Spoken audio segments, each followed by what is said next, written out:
Good morning, my friends. This is the Grim Flayer, and I hope you're doing very well today. Hope you're ready to jun them out with me yet again on this channel. And we've been doing other forms of content lately. This is only going to be my second league since the big ban changes happened. Hard to believe, but I've just been so busy. I've been making other forms of content mostly that have been more conducive to my schedule. We had some good stuff come out over the last few weeks, and but there is nothing quite like a Modern League, I suppose, and I think my people are starting to get more hyped about Modern than they have been in a long time, because in the last few days, several Donation League requests have started to pile up. This is the first one that has reached me, and thus the first one we will play.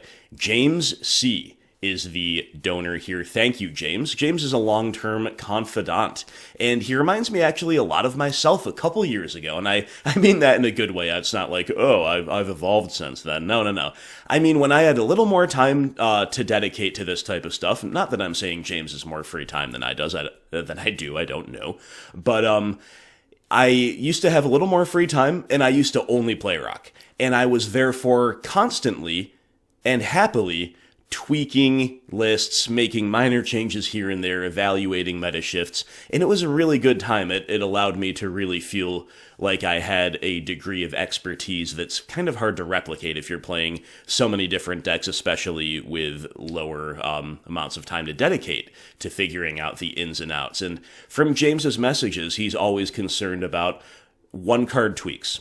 One-card tweaks have got him stewing over which is better, and I really, really appreciate that type of nuance for a mid-range player. That is definitely going to take you very far, and James is a wonderful, pleasant guy in general, so I love talking to him, and thank you once again, James, for your support. Now, the list you're looking at is his list. I suggested 2 changes, and he took me up on one of them.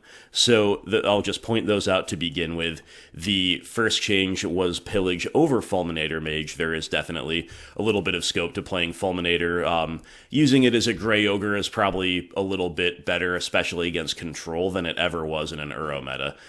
At the same time, it's a relatively low, it's a relatively low impact play, but it is there as an alternative to Pillage, and you can also buy back Fulminator Mage under some circumstances with Kolaghan's command. A couple of upsides to play our favorite Grey Ogre, but Pillage also does not get beat by Veil of Summer, unlike Fulminator, and has the Shatter mode, and I think right now those 2 upsides are more relevant than the aforementioned 2 upsides of Fulminator, so we have replaced the Fulmies that he was just testing, right? I think he prefers Pillage overall as well. We've gone back to Pillage, and the only other thing that I noticed is that our curve is relatively high, both in the main deck and in the sideboard, so I pointed out the Maelstrom Pulse and said, hey, I think our curve is just a tad high. If we have to downgrade something to lower the curve a bit, maybe a Pulse could become a Decay, and James didn't take me up on that, and I respect that, and I'm fine with it, because I do love me some Maelstrom Pulse, right? But, we are a kind of big Jund deck, if you will, not in any extreme way, but we are 24 lands. We do have a relatively high curve,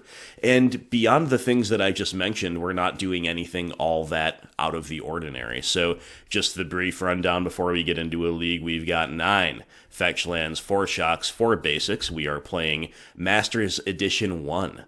Changing up the basics here, alpha and beta reprints online. We've got 4 Blackcleave Cliffs, 2 Ravines, and a Peatland for utility. Very classic 4 Inquisition, 2 Thoughtseize, 4 Bolt, 2 Push in the 1-drop slot. 3 Wrenn, 4 Goyf, 2 each of Kroxa and Trophy. And that's some very good stuff, as always, with Jund. And then the top end is very powerful. We have 4 Lily and 4 Bloodbraid. The Bloodbraid cascading into those Lilies, or into 2 Spyro, 2 Kolaghan's Command, or a Maelstrom Pulse. And speaking of art concerns, we're doing mostly the usual Jund art that I feature, but we did borrow a full art box topper Maelstrom Pulse, as well as these alpha beta lands, and we've got some sweet promos of Ashiok Dream Render ×2 in Kolaghan's command, in Klothys God of Destiny ×1 in the sideboard. Gotta spice up the art every now and then, right? And Klothys and Ashiok are great places to start with the sideboard. Ashiok is going to, as always, fill a variety of roles in a pretty unique way. And Klothys, I think, is a nice one, because the meta's pretty fair right now, it seems. Going to be able to stick her in a lot of matchups and carry the game. Also, supplementary burn and red deck wins hate, much in the same way that Ashiok is supplementary graveyard hate, right? But we also have more focused versions of those types of hate. We have 3 copies of Nihil Spellbomb for that good old graveyard hate. We mentioned the 3 Pillage already. We also have an Unravel the Aether. Now, I personally usually play Deglamour in the slot. It's the exact same card with a different name. I gotta go with the older version, but James had Unravel on his list, so we're playing it for him.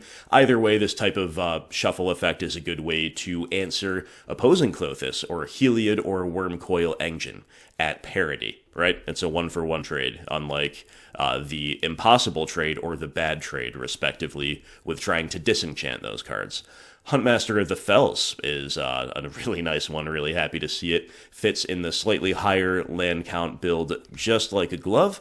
2 copies of the Plague Man and 2 copies of Collective Brutality, because on Goldfish Burn and Prowess, Izzet Blitz, I guess to be more specific, are the 2 top dogs. So thank you once again to James C. and to all other Patreon supporters and to all viewers. Let's get into some Jund. Alright, do we keep the 7 with Thoughtseize and Bloodbraid Elf? I might follow the Reed Duke plan of keeping the 5-lander, maybe better on average than the 6. Thoughtseize very desirable, as is Bloodbraid in some ways. We've got a tap land I'm going to keep, but obviously we've seen better. If we had, like a Wrenn and Six to follow up, I'd be feeling pretty happy. Obviously, if we're in some kind of a mid-range mirror and the opponent also has a Thoughtseize plus a more balanced hand, we are in big trouble. But let's just see what they've got. Opponent says, good luck, have fun. Oh no! Well, we did mention in the deck tech exactly how crazily prevalent these decks are. This was a very bad keep against a mono-red Prowess deck, which is what this appears to be.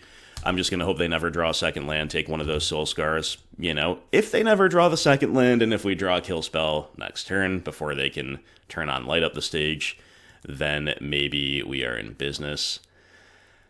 So come on, Bolt or Push. K-Command. Okay. That's going to be a very good one, but we need to get even luckier than we were planning to already get. Right? Because the Light Up the Stage just gives them such a low fail rate here.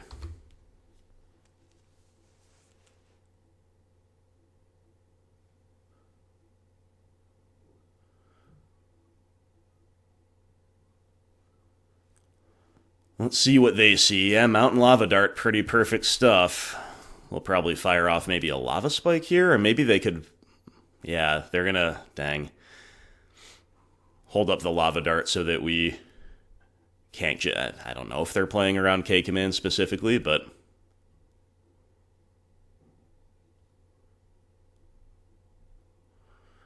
Ooh, Inquisition. Man, if we'd drawn that last turn, how good would that have been? So...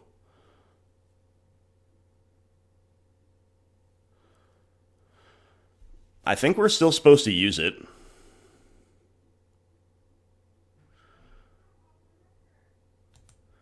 So I'm going to play this Verdant Catacombs out now. Yeah, I think we have to use it, because we know that K-Command to beat the Kiln Fiends is going to be live basically forever. They've drawn 2 Bedlam Revelers as well. So, okay, pretty easy take of Lava Spike there. I'm actually going to fetch right now, so as to not turn on their Light Up next turn. Get that second black source. Should they draw a Light Up, that is, right?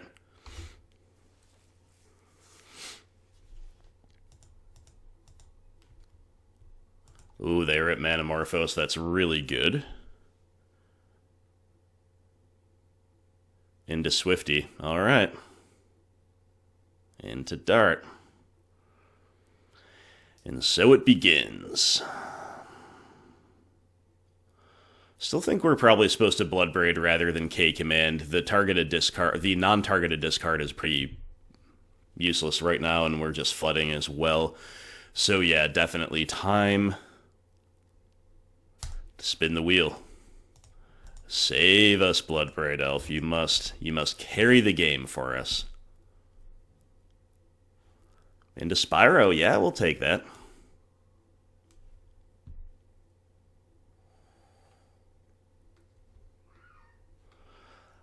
I think we're just going to bin the lands, even though, like, a 5th basic land is pretty good. We're just going to, like, block with Spyro and Bloodbraid and buy them back with K-Command. It's too good not to do, right? So to that end, let's just sit back.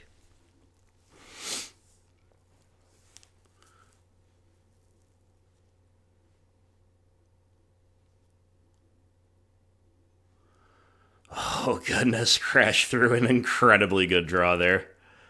If they go into another 1-drop, oh my god, another crash through. Yikes. Big yikes. Into another land. They also have Lava Dart to flash back. Oh my god, that was insane. Okay. So they're flashing back the dart, making both things a 4/5. If we ignore them, we go to 1. We're dead to literal anything. If we double block, we're trying to double block 2 4/5s and we could get withered. So I think just assigning a chump with Spyro is going to make the most sense here. And otherwise kind of taking our medicine that they just had a completely nutty turn. And 1, 2, 3, 4, 5, 6 in the graveyard, including Lava Dart for Bedlam Reveler. So if we actually force them to flash back Lava Dart, they'll go down to 5 in the yard and only 2 lands. In theory, they could have a Rev stuck in hand. In practice, I'm still not sure if I'm supposed to do that because they have not the greatest use case for Bedlam Reveler anyway right now. It's all a bit rough. Man, I can't believe they hit that. Anyway.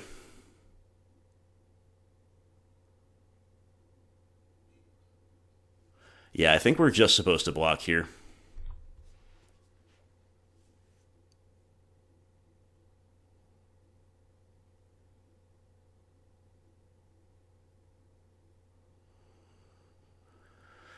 They will dart.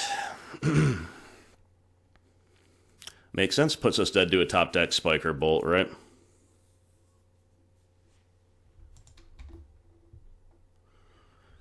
Inquisition, not all that exciting, is it?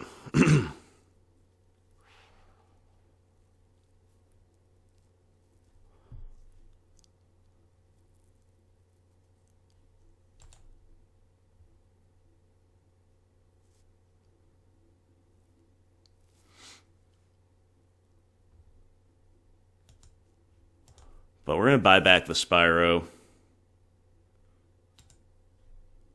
Hit that Soulscar Mage. We have another basic swamp we could draw. Trying to figure out what land to leave open. It's probably better overall to leave the red open, but if we draw exactly swamp, we could be punished for that by not being able to cast Goyf, right?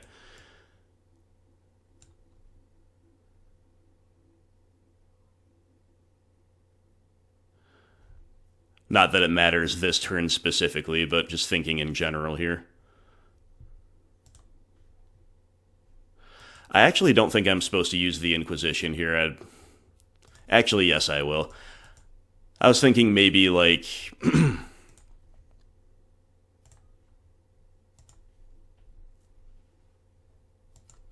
We're almost certainly just going to lose, so this probably doesn't matter, but I was thinking maybe, like, they go for a Reveler... They're tapped out. We get to Inquisition the follow-up.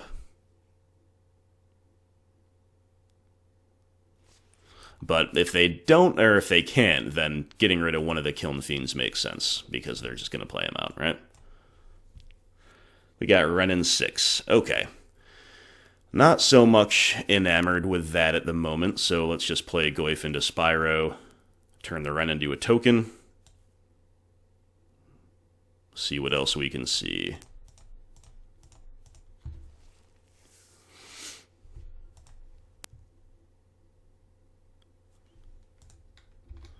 Now it's time to start turning the Bloodbraid sideways.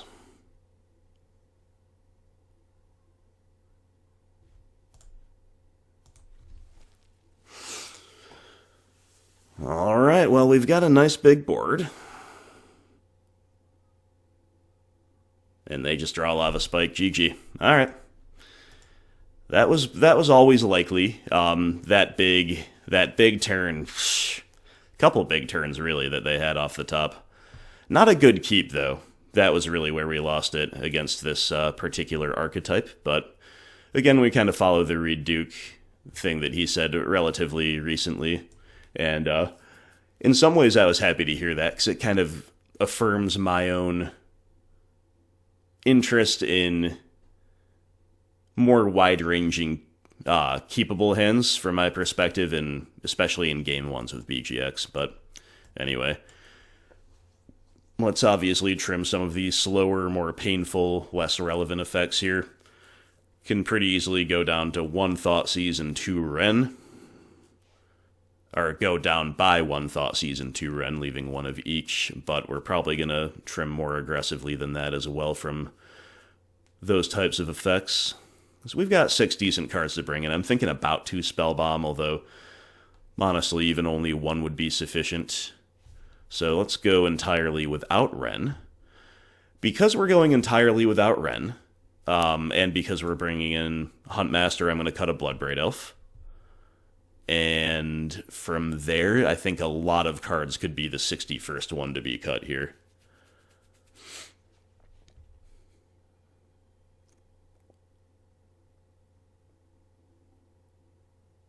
I think I'm maybe going to cut a Kolaghan's Command, again with curve concerns somewhat in mind, but there are probably about a half a dozen candidates here for this.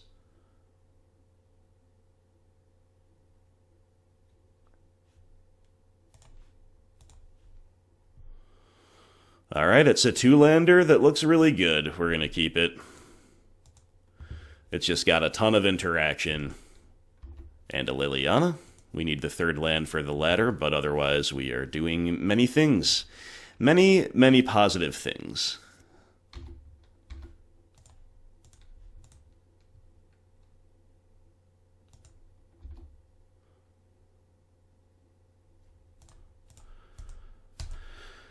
Swifty gets bolted.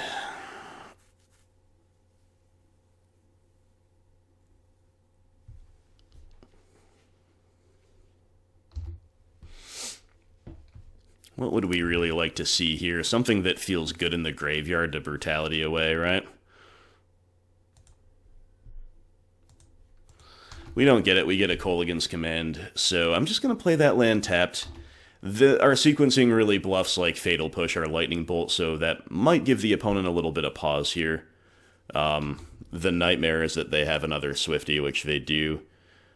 That is rough, and obviously they have some follow-up because they use the tap land here. Obviously we're going to Brutality her away, and it's going to be fine, but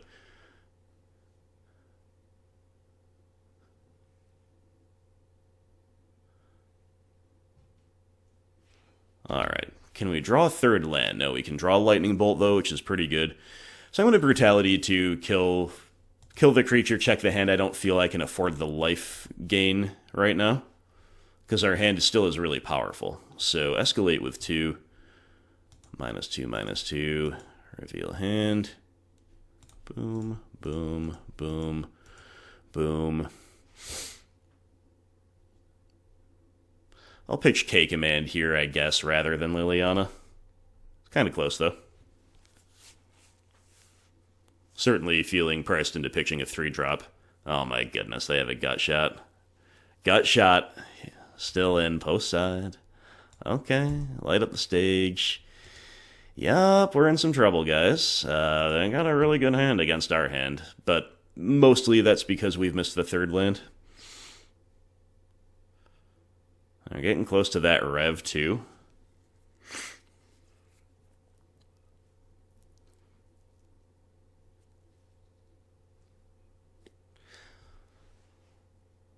Kicking it off with a main phase Lava Dart. But not shoving any further, sensibly enough. Kroxa. Okay, well, Kroxa's going to get the Bedlam Reveler out of hand, so they have Lava Spike, Gut Shot, Light Up the Stage, Lava Dart. They're 1 land or a Manamorphose away from going Rev and just winning outright. Oh my goodness.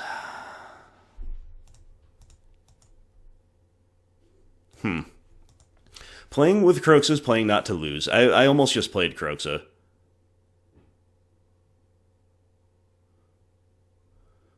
Playing with Kroxa is definitely playing not to lose. A higher upside line is... no, I think we have to play Kroxa. Like, if they rip something... Like, if they just rip gas for Swifty, basically, that's going to be a disaster. But a lot of the same things would be gas for Bedlam Reveler, too.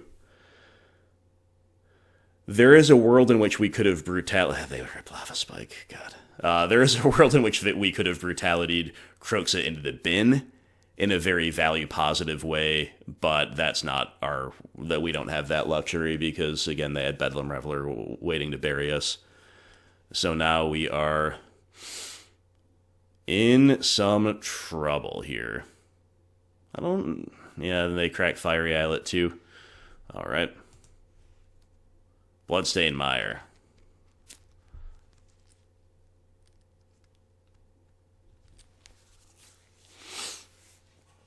Okay, so do we escalate that away for life gain? I know it's the third land, but I feel it's a little sketchy because it's Bloodstained Mire, and we can keep both of our removal spells that way, and hopefully that can bridge us into the time where we can draw another land for Liliana. I think I'm taking the higher upside line here because we're pretty far behind. So kill your Swifty, drain you for 2. Because that hand check could miss at this stage very easily. And we're pitching this third land. Feels really weird because that's all we've wanted for so long, but at this stage I believe that to be correct. We're not really respecting our Kroxa enough maybe that way, but presumably they have a fail rate from here. There's an example of it. Stuck on one land. We draw a Goyf. Very nice to draw something proactive and powerful there.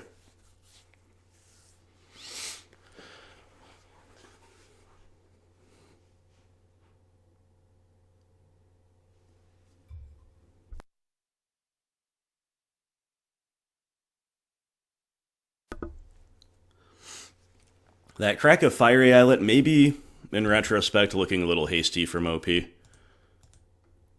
Alright, well, with Bolt Push and Trophy held up, we can certainly start beating in with Goyf here.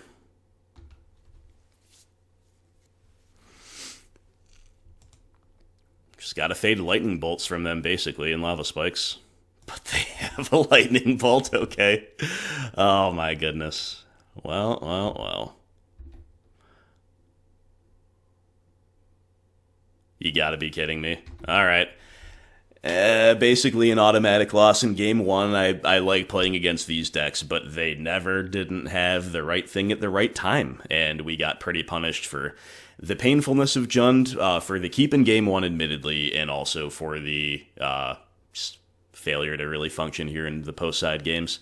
Yeah, I play a lot of mono red Prowess in my day. Those were some really, really strong progressions. Exactly what you need against Jund. I'm a little surprised to see a card like Gutshot still in post side against us. Usually these decks want to side away from cards like that, and also away from so many Lava Spikes, maybe a couple. All depends on your build, though, and it certainly got us here. Alright, I'm pretty happy to keep the Bolt Goyf's Lily hand in a blind game 1. Definitely a more balanced hand than anything that was served up to us in the first round. We'll see what OP's up to here.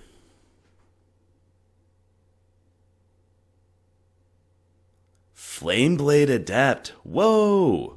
Whoa, haven't seen you in a while. Alright. Flameblade Adept's power grows, but not its toughness, so we're totally safe to hold up Lightning Bolt.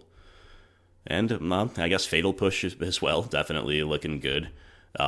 If this is some kind of attempt to revive Hollow One, I actually really don't want them to have Burning Inquiry, because our hand is really nice against most Flameblade Adept decks, right?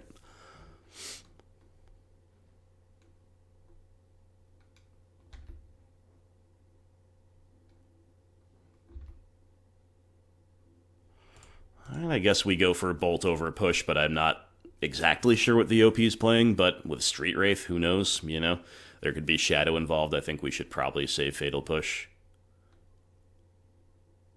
Hardcast Bloodghast. Got it. Okay, maybe Liliana's not looking as good as we might have hoped, but Tarmogoyf should still be good against whatever OP's up to.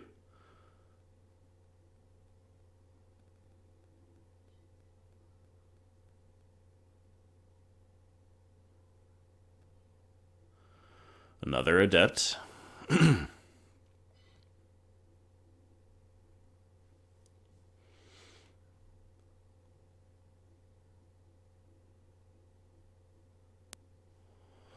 Alright, I'm assuming this is a bluff attack. They could have a bolt to finish off Goyf, which would be a little bit rough. But I also don't think we're supposed to just, like, take two in case they have bolt. Does Bolt make that much sense in this deck? I mean, a little bit, because it's Bolt, but beyond that, I don't see any synergies. So I'm going to block.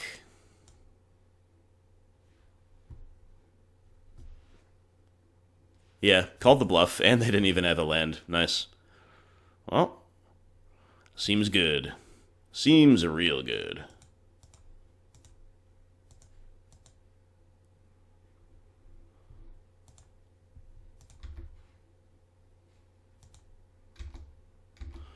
We'll go get our second red off of this Bloodstained Mire.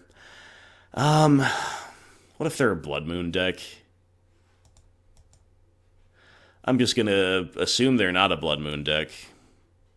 I think second red makes a lot of sense otherwise, and if they are a Blood Moon deck, maybe they'll just die to our double Goyfs.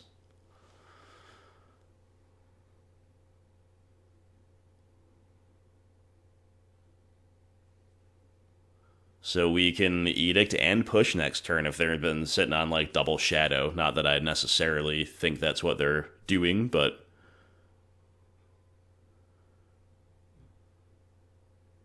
Ooh, Gurmag Angler. Well, Liliana beats that quite nicely, you have to say. So let's play Wooded Foothills in case of Blood Moon... in case we need to revolt a Fatal Push, but really this is just basically GG, am I right?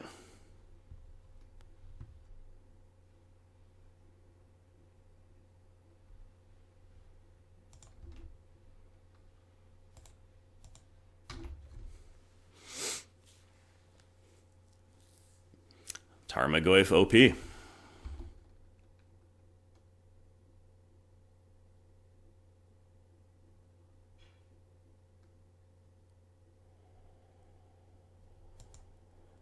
And there we have it, okay. So just sideboarding against what we've seen, I think we want a mixture of Graveyard Hate, probably all three spell bombs against Angler and Bloodghast, to say nothing of what else we didn't see.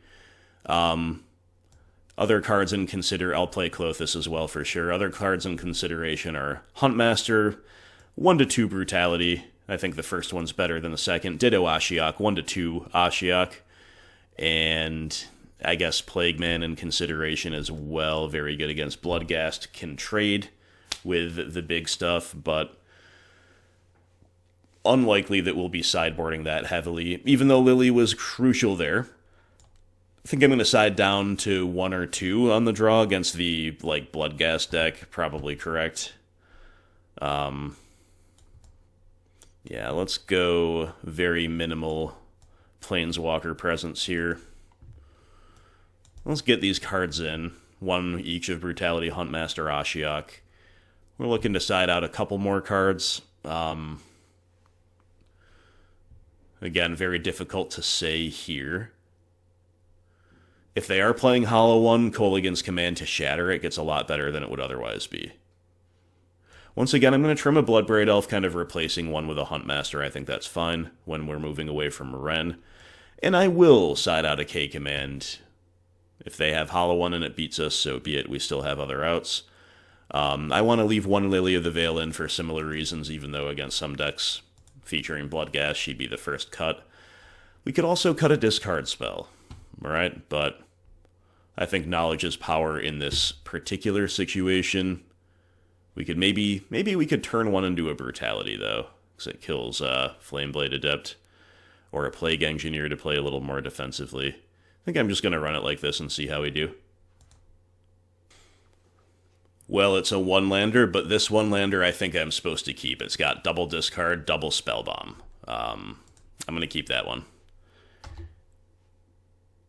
An opponent could be doing the, what's it called? Burning Inquiry thing, right? So maybe we could find some lands that way, but we've got really relevant interaction. If we draw the natural second land, will be amazing, because spellbomb, cantripping, and interacting is exactly what we want to see.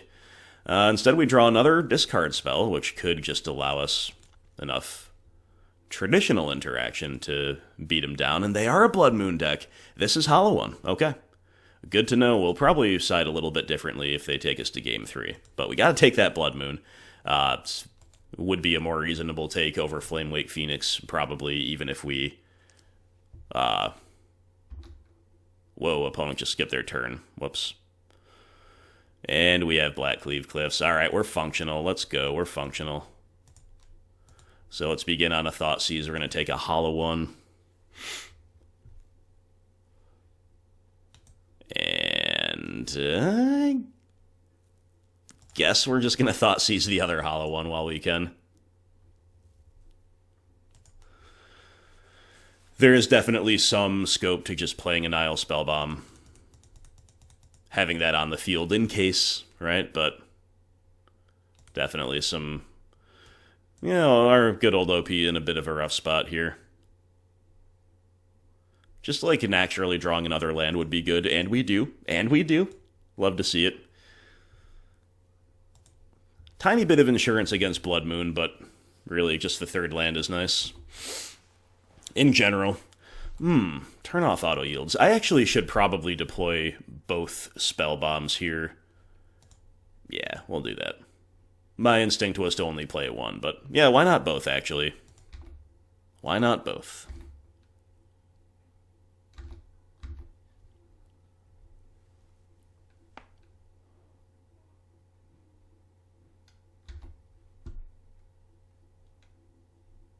Hardcast Phoenix incoming, I assume.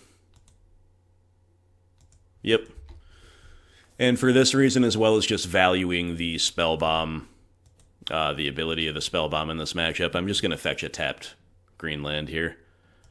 Not going to crack a Spellbomb for more cards, right? We don't really need to do that at the moment. We'll get Tomb because black is at a premium right now. And, you know, the one bad thing for us is that we've taken a lot of pain off those Thoughtseizes and now off of the Phoenix, but... Lightning Bolt, a really nice draw once again. So I think I'm just going to main phase Bolt to Phoenix, sweep up the graveyard. Draw a card.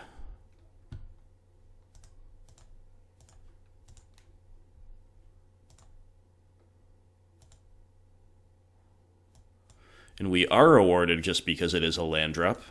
So that is nice. Another Spellbomb for insurance. K-Command to beat like a hard-cast Hollowed One, or a go-off turn ending in a Hollowed One, but Hollow One, but we've already dealt with two. And good old Bloodbraid Elf to really turn the corner if they don't have much that we need to answer.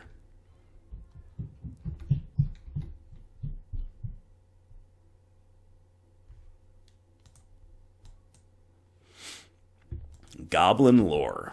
Got it. They pick some decent stuff. Fatal Push and Flameblade Adept are fine ones. Pithing Needle, I guess we need to crack our Spellbomb in response here, right? Pithing Needle's an interesting one. Good to know about. I guess we didn't need to, actually, because we have K-Command, but I think that's nevertheless fine. Because we know they play Gurmag Angler, and therefore there's incentives broadly to just keep the graveyard clear in a value-positive way. I love this secret layer Pithing Needle printing. Joshua Howard. Yep.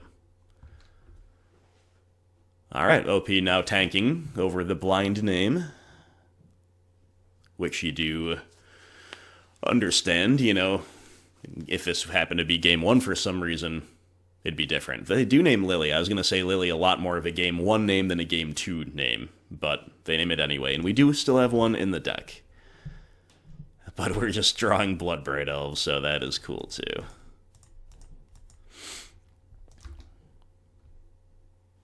Bloodbraid into Bolt. Not the very best cascade of all time, but not one I'll complain about. We've drawn very well here. Do they have another push? Looking that way. Yes.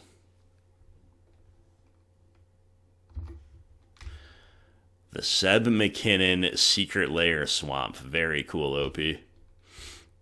And a hardcast Flamewake Phoenix. Got it.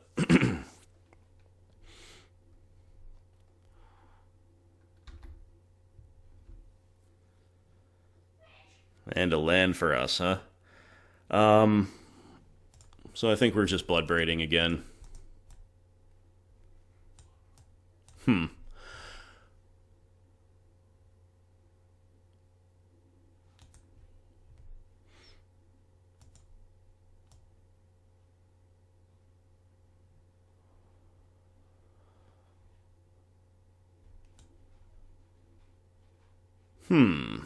Trying to figure out what's that last card in their hand. I'm always just a little worried about Angler, but... Nah, let's just go for that Bloodbraid Elf, right? We'll just get Forest now, insulating ourselves against Blood Moon, and we are revolted in case we cascade into Fatal Push. Maelstrom Pulse, sure. We're hitting the Phoenix, it's not very exciting, but I don't care about that Pithing Needle yet, and if I do, there is always K-Command.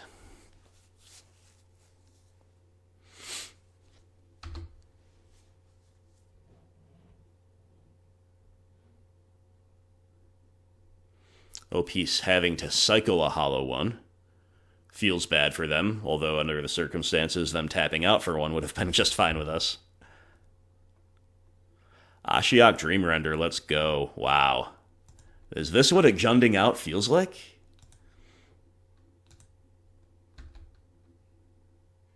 So we get to attack. Play the Ashiok. Hold up K-Command to buy back Bloodbraid Elf. OP's got Affection Response and they don't. Alright. There's some scope to self-mill, but we have enough going on in our graveyard that I'm actually going to mill the OP. Because that's going to hurt them as well. And we also get a little bit more info that way. Just getting rid of some lands, a Goblin Lore, and a Blood Moon. I see.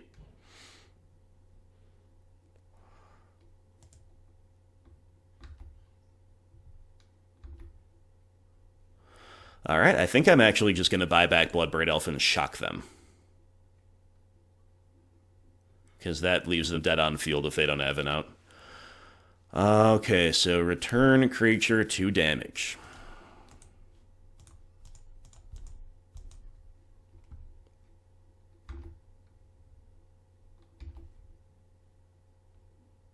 Hey, Lily of the Veil, well, maybe we should have taken care of that Pithing Needle. I think we're probably going to be okay, but let's find out. Into Spyro, yeah, that's a good use case for Lily, too, my goodness. Well, 2 very binary matches to start things off in terms of who's in the driver's seat, right? Might as well Inquisition right now, too, just, again, more info. Lightning Bolt, Collective Brutality. OP's just 6th and they concede. Yep. Well, there you go. True Junding out. You know, definitely a couple tricks missed by OP along the way, but I think we had enough juice to get over the line, even against optimal play, frankly. They had a hand that was disruptible, right? And we had a risky 1-land keep. I'm talking here about game 2, of course, that really panned out. Really rewarded us for it. So, hey, okay, we'll take it, right? Definitely a fun one to be on the side of the table for. OP will mull, and we will keep a Bolt into Wrenn and Lily hand with plenty of lands. And they're going down to 5, so already the value game is won, right? There's almost nothing that can compete with us. mauling that deep with our hand and the insane synergy of Wrenn and Lily on the value axis. However, the risk is that they're a linear deck that doesn't care, and they're also on the play, and they mauled to a 5 that gets there. And that might be the case. Urza's power plan into Expedition map fully foiled Tron, as it appears to be. So, we draw another land. That's bad. We could still definitely get wrecked here. I guess our best draw is probably Assassin's Trophy, right? Only way to break up Tron main deck on the draw. And they do indeed have Tron. Their Tron line, they got it all lined up. Did they have a payoff that really crushes us, though? That is the question here. I don't feel like I have to bolt here. If we had a handful of action, I probably would. But let's just untap. I wanted to give myself the option, though. We've drawn Kroxa. I think I like playing Kroxa here better than Wrenn.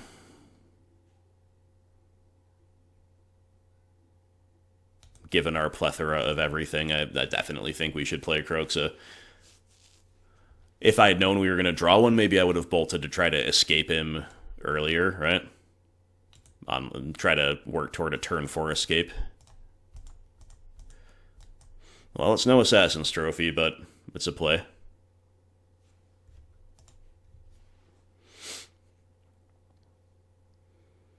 But, you know, if they, like, Karn liberated and ticked down, we'll be happy we saved our bolt.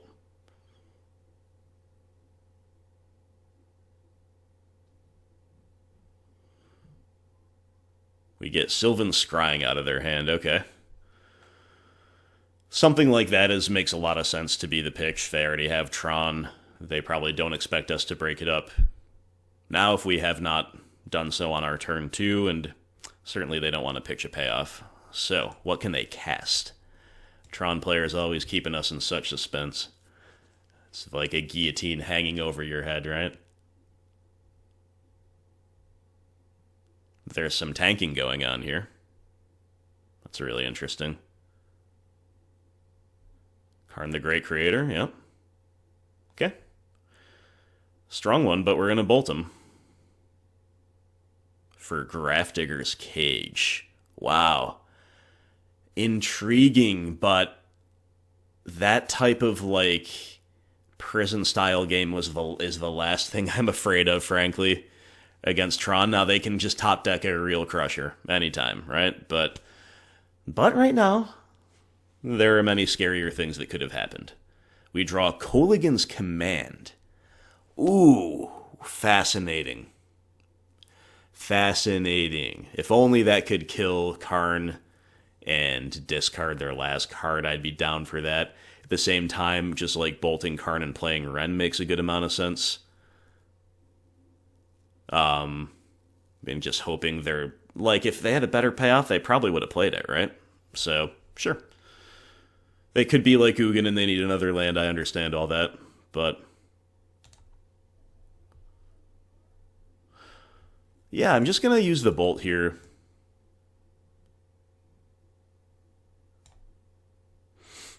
I think we cannot allow him to tutor again.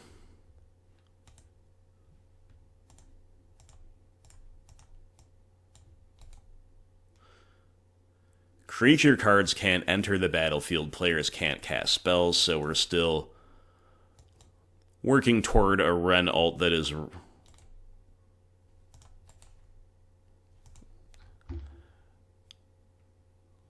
not relevant. Wrenn ult is not relevant in the face of Cage. I haven't encountered that before, but I think taking up still makes sense because we are putting more Liliana fuel in hand, and we are also able to answer the Cage should we so desire. Alright, this might be a Thragtusk.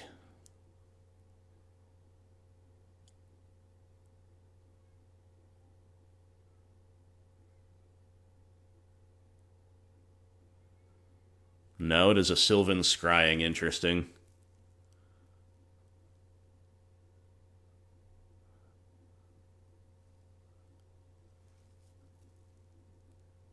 A 4/4 Walking Ballista. Is it just going to trade with Wrenn straight up? Oh, man. I love that. I love that. Now we get to K-Command the Cage and the last card out of their hand, or we can play Lily and save the K-Command. Whatever we want. I think I'm supposed to play Lily, but they're both good options. Alright. We are more in it than I think we have much right to be.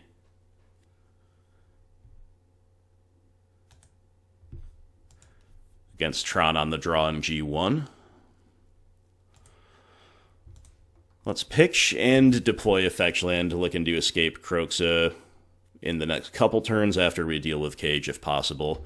They haven't had another Ballista in hand. Well, that play makes more sense then, right? But still, we'll take it, so just gotta fade a payoff for a little while. Easier said than done, but at least on one turn we can K-Command on the draw step, maybe on their next turn, so fade a payoff off of the star right now, please. Oh, they're not going to do that? Whoa. Whoa. I mean, I guess against Liliana that makes a lot of sense, right?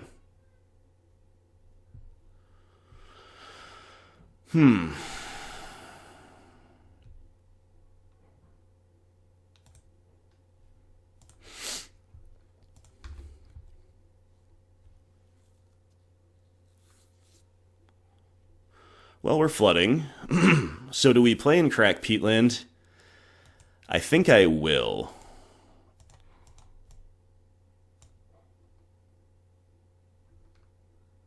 Another Lily.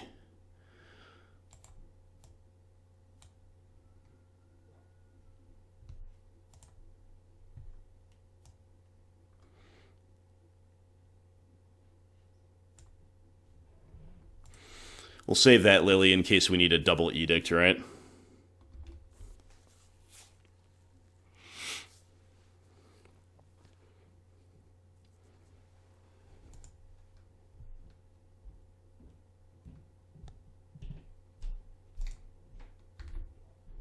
Okay, so on their draw step, even though they can crack star to see another one, I think the best play is K-Command, destroy the Cage, discard them out.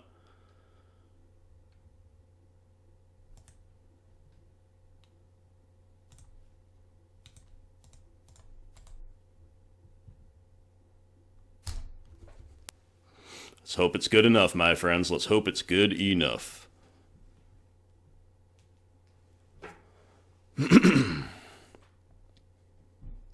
But star a bit of a problem just because it's going to let them see 2 cards in one turn no matter what we do. We only get a forest out of their hand. Now they get another... Look. I'll be very tilted if this is like a impossible to beat card. Oh my god, what is it? What is it? It's a Worm Coil Engine. Not impossible to beat, but that's very tilting. But that's Tron for you, right? See what we can draw. Liliana's going to go a long way toward beating this thing. So yeah, you sec.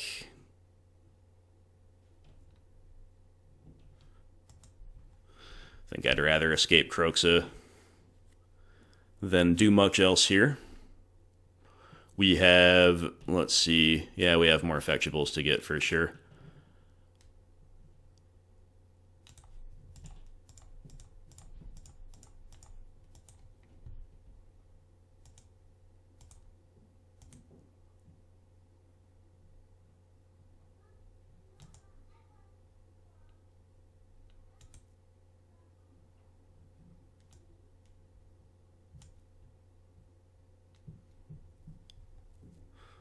I should maybe actually have played the Bloodstained Mire and fetched with it first. We lose a little bit of bluff value that way, but I guess that doesn't matter in the least.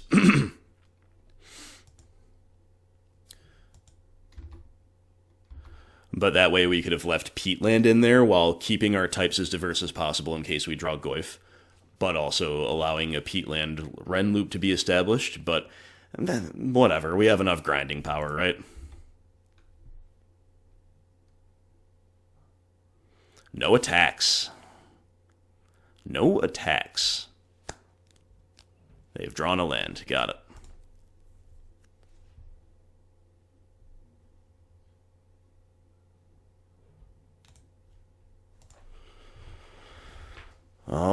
Alrighty. Come on, Jund. Maelstrom Pulse, okay. Yeah, I almost don't know if I'm supposed to use that. It's probably too tempting to pass up. Yeah, we'll have double Lily Edict to clean up after, I guess, but like... You know, no, I think I'm supposed to double Edict here. Pulse just answers everything, right? So in many cases that would have been awesome, but in this case, we're just going to double Lily Edict.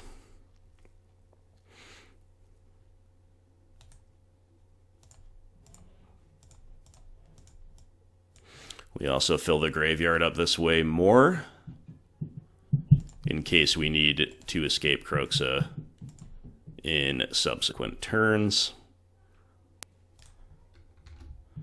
But really, Kroxa is such an insane clock that OP is just dead on board if they don't draw an out or some life gain or something.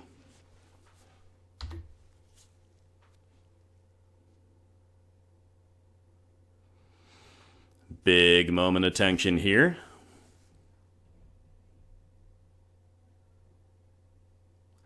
Wow, a miraculous G1 win against Tron. Let's go. That was exciting. All right.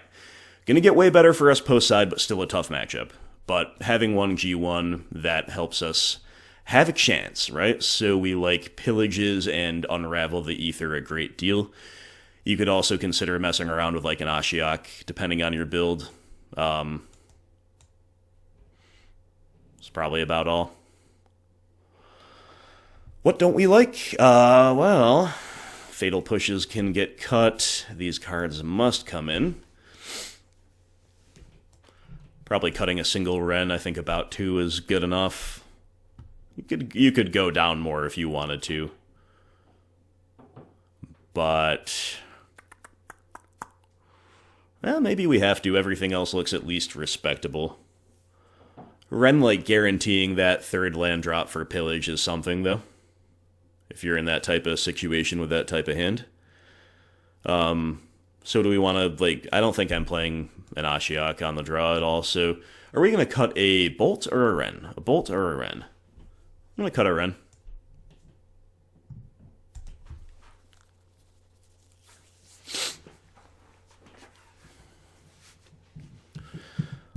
Okay, we can't break up Tron with this hand, but it does have double discard and a Goyf. This is probably a keep. If they mulligan, it's definitely a keep. If they keep 7, I'm gonna kind of cringe a little bit, and probably expect to lose. But they mulligan to 6, we'll keep it.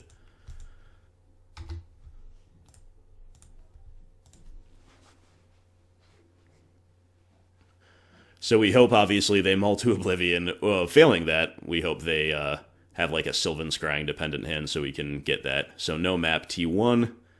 Also don't want to see Relic T1. We see Star. Okay. And there's a Wrenn and Six.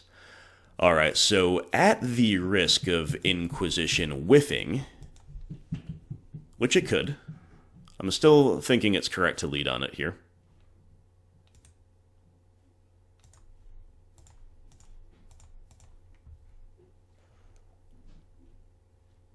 Veil of Summer and a Sphere and an Ulamog off a 2-lander. Well, unfortunately, the 2 lands are Tron lands. They could definitely still get there, but a very easy take there of Veil of Summer.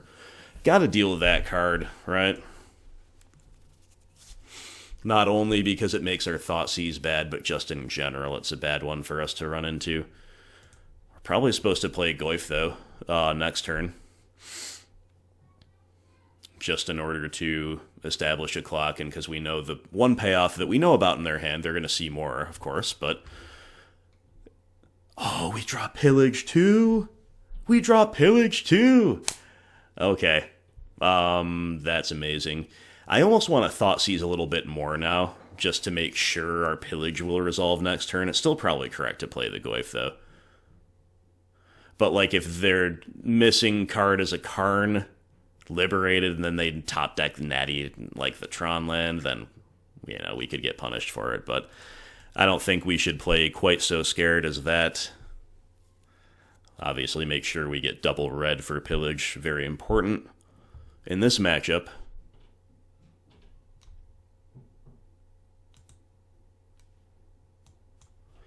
But yeah, we gotta go for the Goyfy boy here. We know the Thoughtseize will be live for quite a while, given the Ulamog in their hand. Once we pillage them, set them back. Filtering Star into white? Are they gonna path our Goyf? That was strange. Maybe they're just, maybe they have a splash. Or maybe they're just cantripping for no especial reason. Okay, they play the map, then they crack Sphere. Okay, they had Stirrings the whole time. I guess the sequencing kind of makes sense. I still don't know that it completely makes sense, but...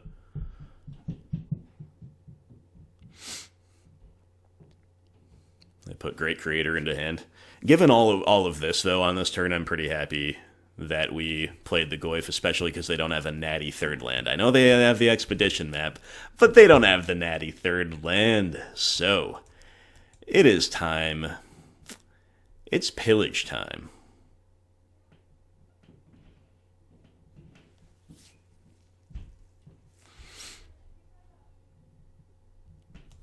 Let's get this stylish Masters Edition 1 Mountain in on the act.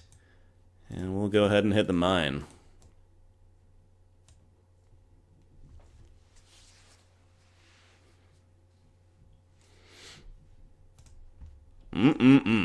Feels good, man.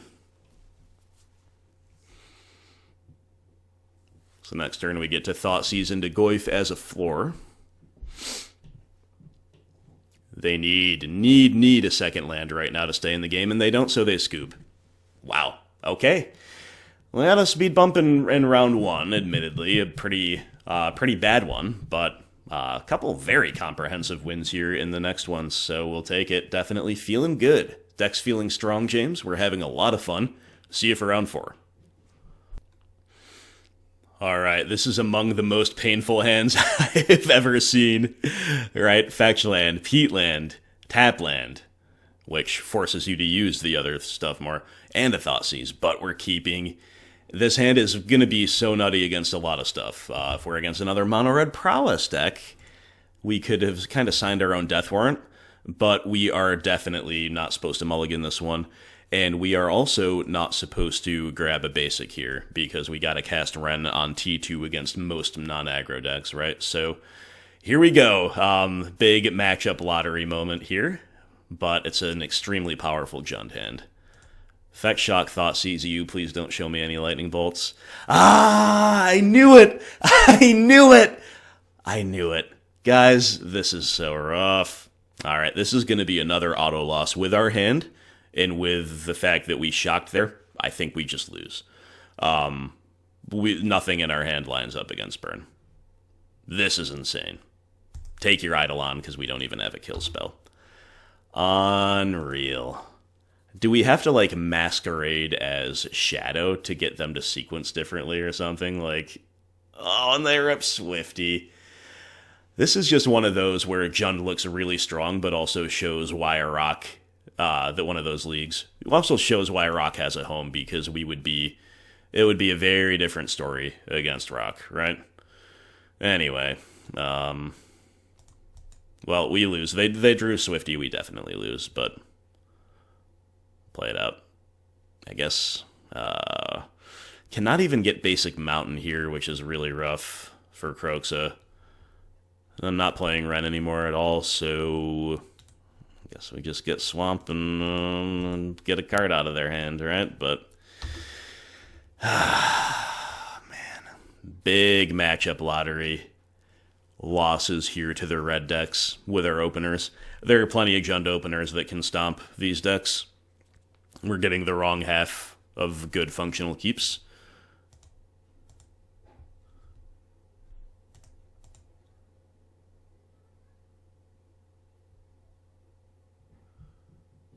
No Skullcrack for Prowess. Interesting.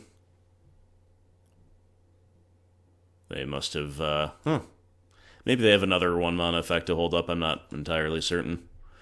Stomping Ground. Well, sure, why not? Let's shock that in. I'm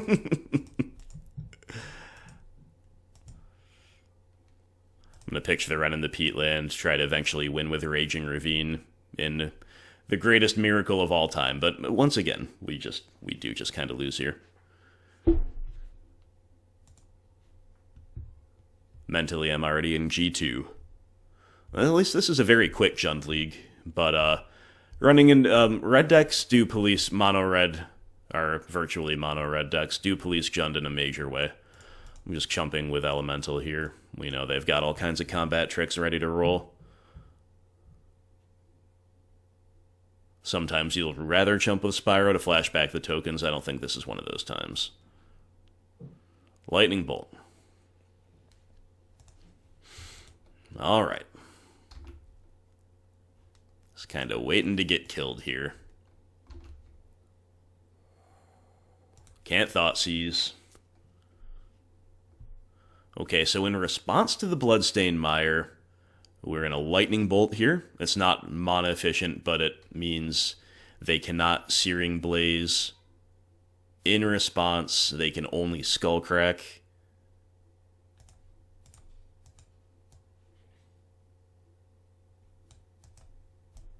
Sure. I mean, it literally doesn't matter, but sure. I think we kind of have to do that because we kind of have to hope they have so little that we can start turning Pyro sideways. Like, we have to actually win the game, right? And we can't do that with their creature on the field. Okay, Searing Blaze. As we knew.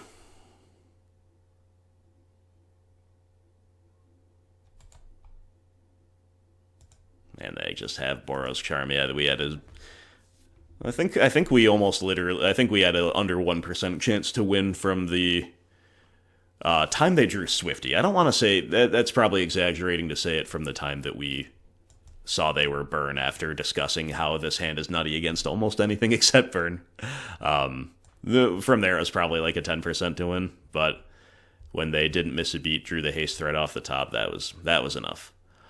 So we got to get a little bit of different sideboarding going on here than we would against Prowess. Both Thoughtseizes, for example, come out. All three Wrenns are going to come out. This is way less of a grindy situation that we'll ever find ourselves in. More of a racing one. Every point of life matters.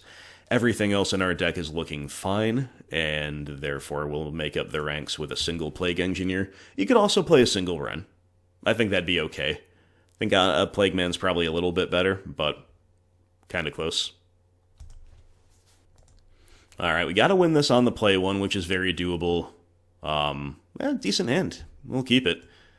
I just don't like having to fetch and shock to play a Goyf on curve, but otherwise very, very decent. So we're going to try to take a creature here with this Inquisition if we can. They have Path to Exile, Eidolon, Goblin Guide, Skewer the Critics. Okay, we're going to take Goblin Guide because we can K-command the Eidolon.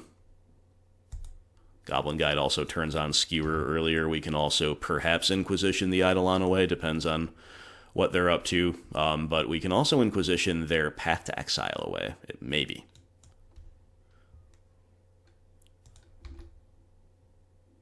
Kroxa.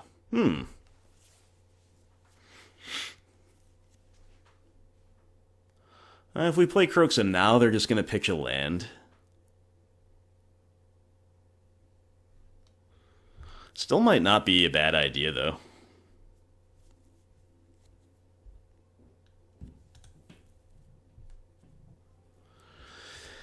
I'm feeling priced into Inquisition, but I'm not certain that... Ooh, you know what?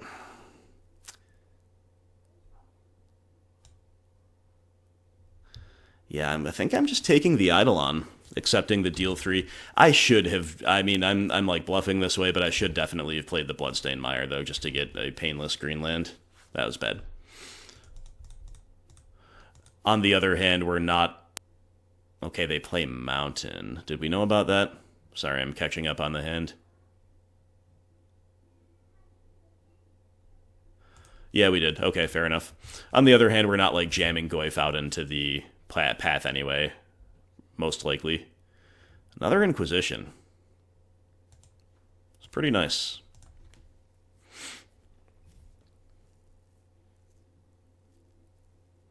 Now maybe yeah, they have a ley line and a skewer. Alright, time to take the path and go on that Goyf beatdown plan. So now I do regret the fetch that I didn't make correctly, or that I didn't deploy.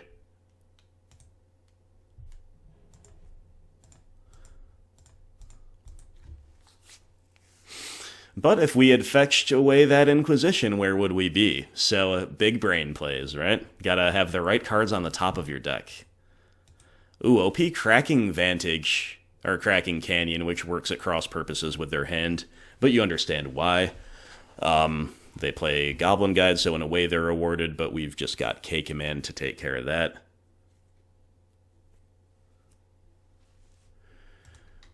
Which I guess we're supposed to do on their turn, so maybe it'll give us some goodies.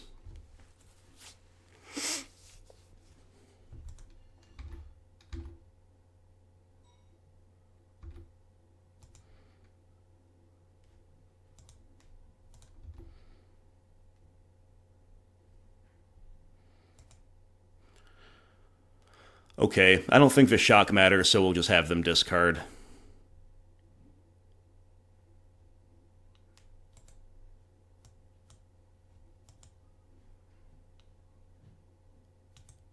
Oh, I'm sorry. Yeah, we're shocking the goblin. I just had a brain fart moment. I'm like, am I selecting the right thing? There's only really one thing to select here. There's no artifact to shatter and no creature to buy back, and they're going to concede to that. Well, that was how game twos can often go. If you're on the play post side, we're going to need some luck. We're probably going to need them to mulligan or keep a risky one that doesn't pan out. I think we are sideboarded exactly how we want to be, though, for the draw. If there was an incentive to play like a Wrenn over a Plague Man, it would have been on the play. So let's run it back like this and hope for a little bit of luck, my friends. Okay, OP keeping 7, us with just all the pain. Just all the pain. So if we go Wooded Foothills for basic mountain, Verdant Catacombs for basic forest, we're operating relatively painlessly. We do have double red still for Spyro. I think we have to keep this one, because it's, like, decent interaction. It's just not amazing interaction. Like, it's okay. It's well-rounded. It's solid. We probably need more than decent, well-rounded, solid, etc. on the...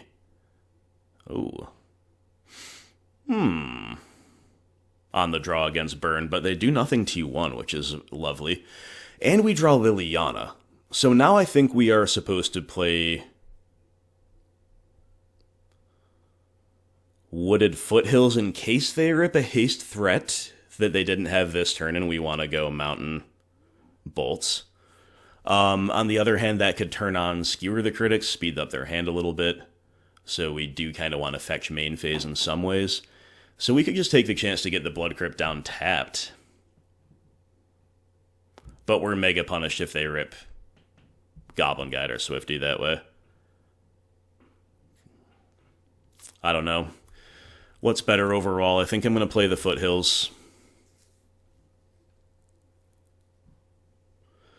This gives us the most tactical flexibility.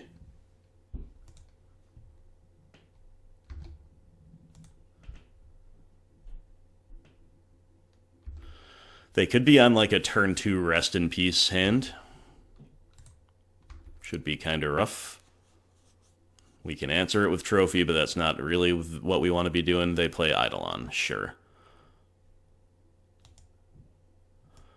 Turn 2 Eidolon hand makes a lot of sense, and now we just want to go on our turn 1 Bolt, turn 2 Goyf plan here. So we're not letting ourselves cast a Liliana curve unless we draw another land, but I think on the whole, that's what we're supposed to do.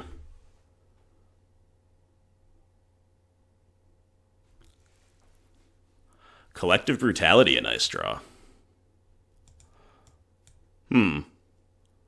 Does that give us any scope to fetch more aggressively, or should we still just save every point of life we can? I think we're just still saving every point of life that we can. One other way to look at it is it gives us less incentive, because we have another good thing to do that doesn't require double black.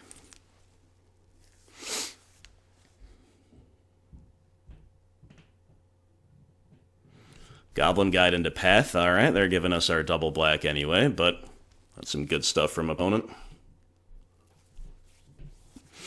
But we're going to have a good turn too, I hope. Goblin Guide reveals Plague Man. I'm probably going to pitch that to Brutality.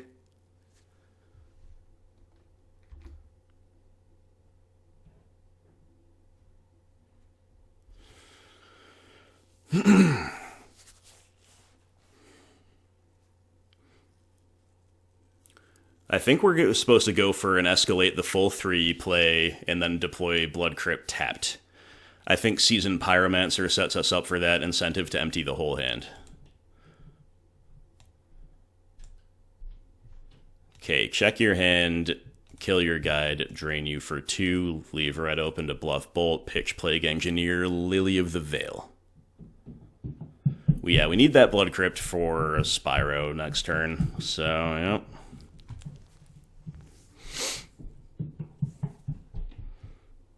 Okay, they got a Bolt in response. That's rough. Hopefully the Brutality still hits. It does. Boros Charm and Skullcrack. We're going to take the Charm. We don't have any other life gain in our hand, so we're at a virtual 10. It's really not that bad.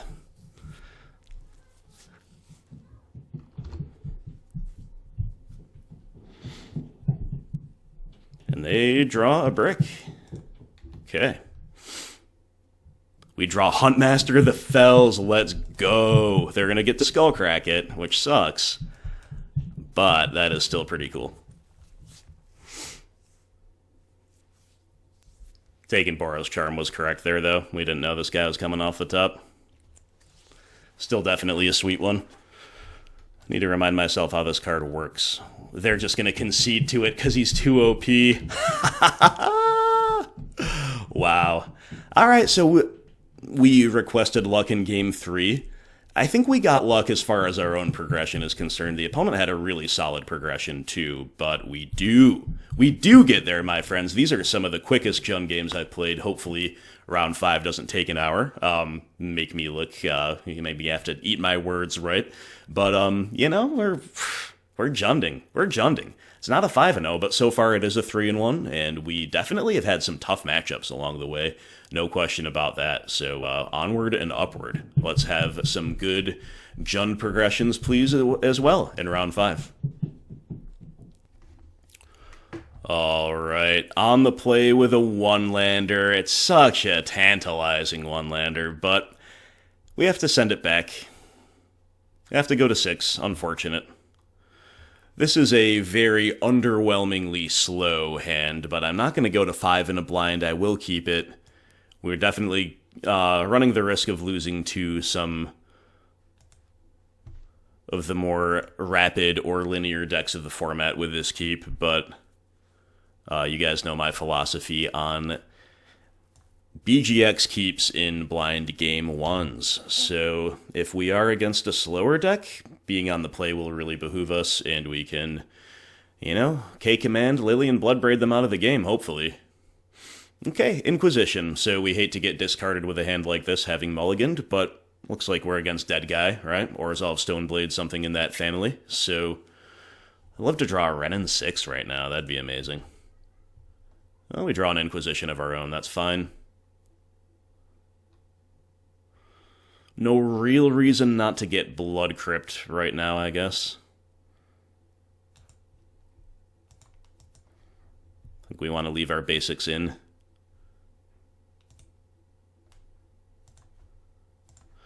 Inquisition, though, definitely a fine draw here. Tide Hollow Sculler, Thoughtseize, Lingering Souls, huh? Well, kind of want to just take the Sculler here. That it has an annoying habit of being able to run away with the game, or should we just take Thoughts? Like, if we get unlucky against Sculler, it has a higher ceiling, but surely we'll kill the Sculler, so do we just take Thoughtseize? I mean, if we take Thoughtseize, they're gonna Sculler, take away K-Command. And we're still Bloodbraid Elfing at some point. I think we take Thoughtseize. Lingering Souls is going to be a very good card against us in this spot. We also probably give them some more tension with their decisions this way, like Thoughtseize is obviously just what they'll do. There is a world in which they get spooked with the Sculler, but they know our whole hand, because Inquisition was not part of our hand last time I saw it, so sure enough.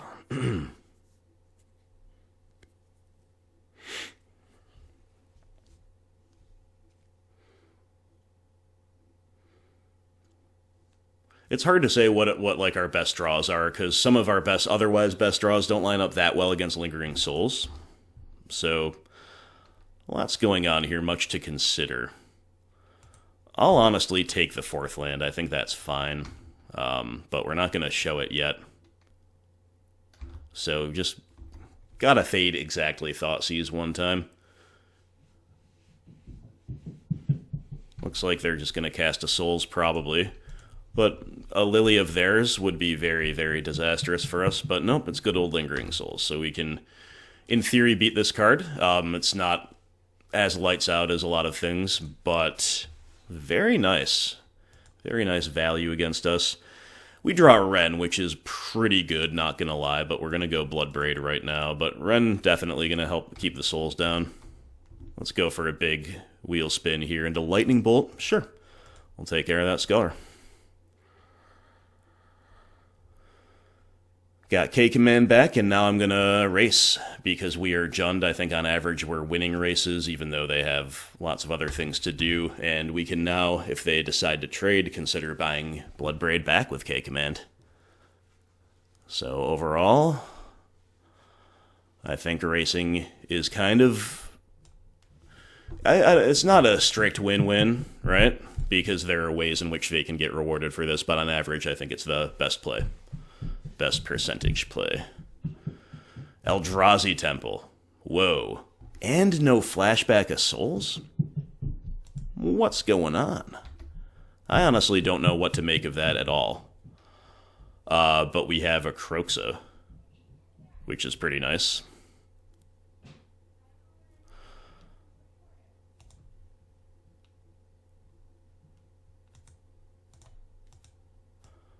We'll begin by casting Wrenn and Six.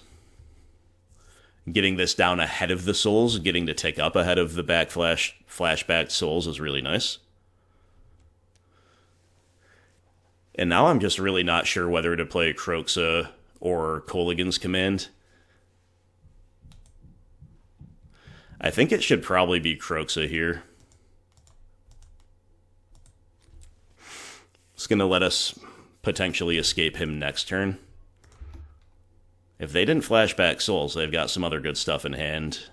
Possibly, like, even if it's just like land Batterskull. But no, then they would have played the souls. I don't know what's in their hand. We get another Eldrazi Temple, sure. And a Path to Exile. Maybe they've forgotten about their flashback potential here. That's my only explanation.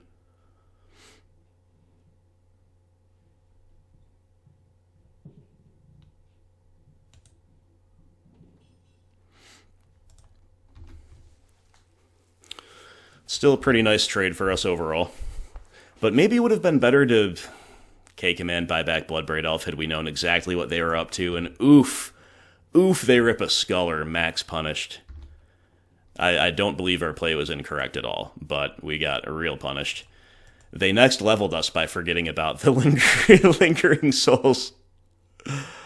Oh, goodness. We can do the Wrenn Peatland loop thing if nothing else, but no, why don't we just draw a Spyro? That seems good too. Why don't we start there? With a good old do everything.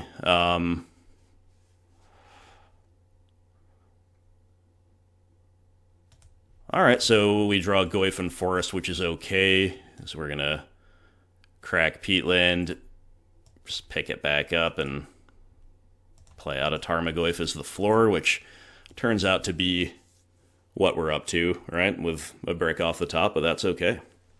We're doing so many things, my friends, so many things. And if we can just simply kill a bear, we can even buy back a Kolaghan's Command. So opponent's got to have something real special off the top here.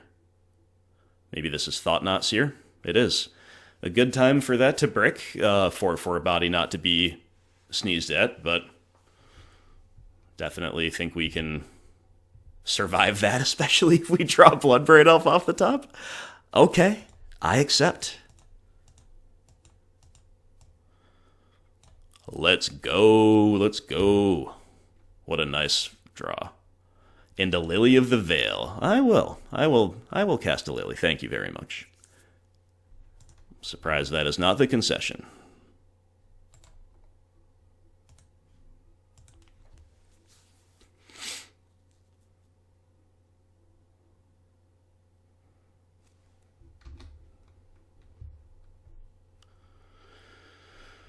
All right.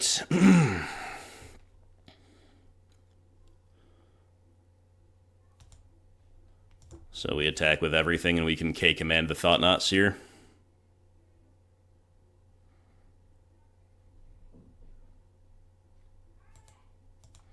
To finish it off, if we want.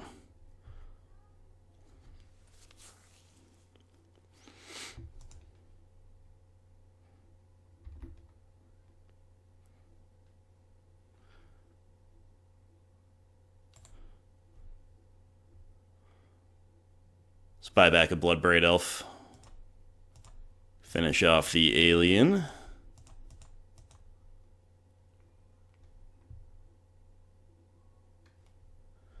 And on top of everything else, we get to keep ticking Wrenn up toward alt. Putting more Liliana fodder into hand. This is what it feels like sometimes to play Jund, my friends. Definitely insane power and value, pressure, depletion. You name it, we've got it. Of course, if opponent had remembered about their souls, things could be looking a little different, but ultimately, is it really going to be that different? Alright, they drew a path, fair enough, the game goes on, kind of, but... but does it really? Because we have Raging Ravine too.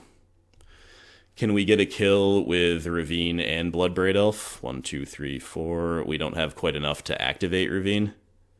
But if we activate Ravine and ping with Wrenn, that's not happening, I guess, so why don't we just begin by cracking Peatland looking for the kill?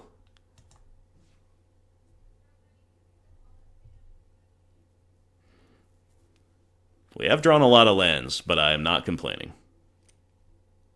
We've drawn another Liliana, sure.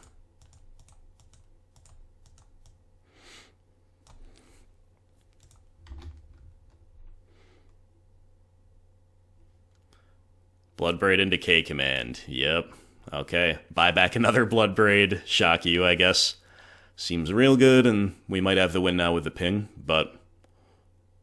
opponent is just sticking it out, huh?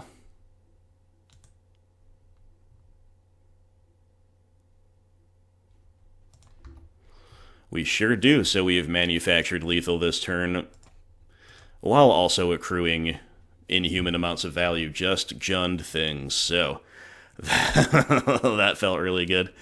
Okay, so against Dead Guy Ale, what I assume is Stoneblade, but we haven't seen it yet. The big reason I bring that up is because of Pillage, and to a lesser extent Ashiok, these cards get a lot better if they're on Stoneblade, they get a lot worse if they're on just a normal, non-Stoneforge Mystic, black-white mid-range deck, but why would they be, right? Unravel the Aether, frankly, goes in that category too. No matter what... Nihil Spellbomb, like 2 Spellbombs and a Klothys are going to be good.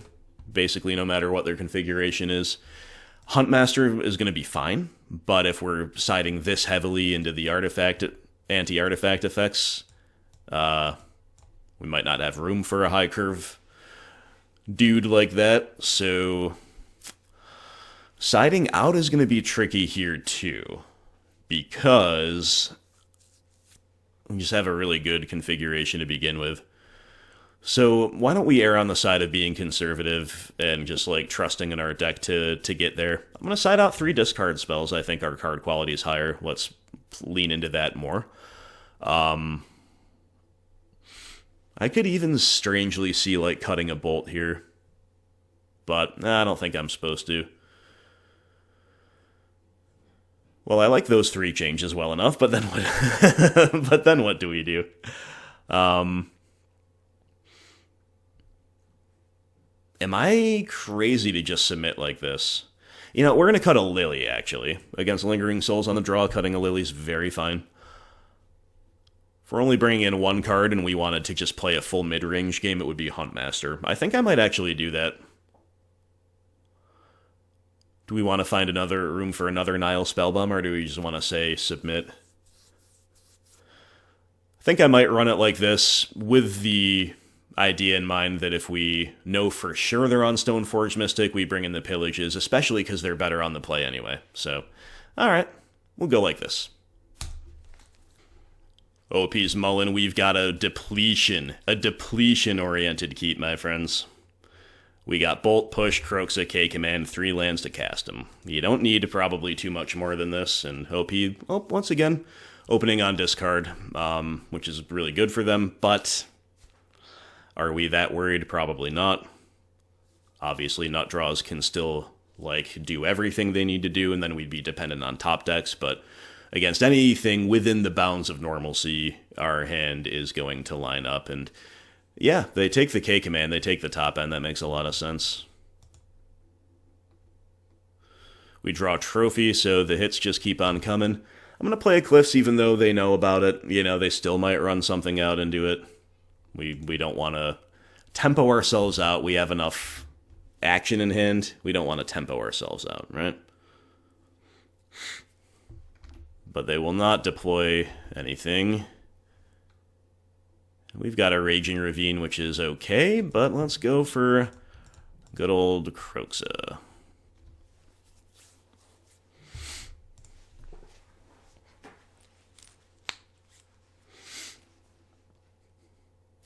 Lingering Souls. Okay, so they do know that they can flash it back. I'm not trying to be rude about that.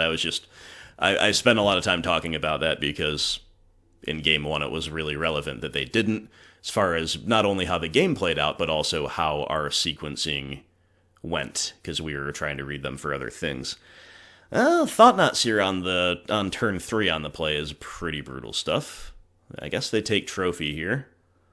But we could be rewarded for that if we just draw a simple fetch land. Or even Wrenn and Six to ping plus Bolt. But we don't have enough red to do that. And in either case, we just draw another land. Kinda rough, though. Okay, Thoughtnaut is definitely something that can throw our hand for a loop here. I'm not going to start panicking just yet, but we don't have a good answer to it. And they have Lingering Souls to follow it up, and we don't have a good answer to those either, right? Once again, maybe they are just forgetting to flash it back. I don't exactly know what's going on with that. All the lands, really? None of the fetch lands, really? None of the utility lands, really? Just drawing shock lands and Blackcleave Cliffs. Okay, so is there... There's not any reason to play anything besides the Cliffs, I guess. Okay, we're taking a lot of what is basically unnecessary damage from the Thoughtnauts here. Fortunately, they have not decided to play their Lingering Souls to really enhance that in any way.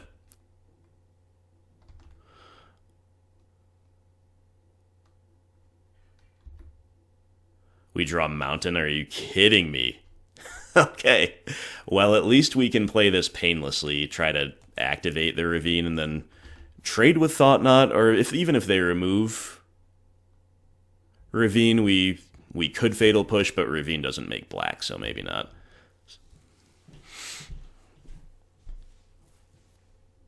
Ew, Lily of the Veil.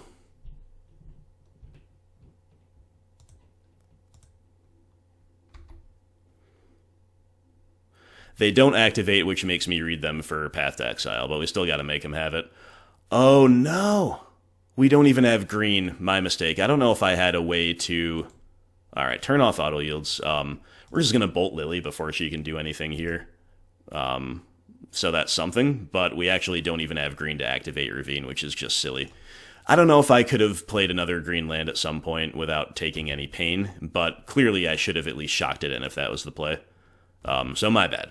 But it's a little bit preposterous to lose this way to this anyway. But we do draw I mean, we're still flooding to oblivion, so we're still probably dead in the water, but we do at least get a fetch land. If we have to keep drawing lands, gotta get something that can generate Revolt, right? And still not quite able to escape Kroxa, and obviously we'll draw another land. Alright. Well, the good news is if they have another Thought-Knot here, it'll brick. But literally, like a fetch land earlier in this game is going our way. Stoneforge Mystic. Okay, preparing for a game 3 now. They found something good. GG, right? Obviously, we still have good top decks, but the way this particular game is going, I have no faith that we're gonna dig out of it. Will they just deploy that for lack of anything else to do? I guess so. So let's draw a K-Command, right? Let's draw a good old K-Command. We draw Bloodstained Mire, Bra moment. So, we're not quite dead, but we're getting there. We'll go to 6 and then we'll go to 3. But we'll escape Kroxa.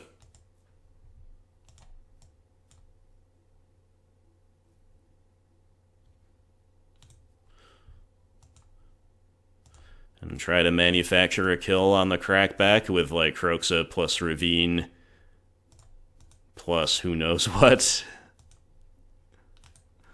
If we get there, I swear it's going to be just A, really lucky through the process of B being really unlucky, and almost exclusively because OP's not flashing back their tokens.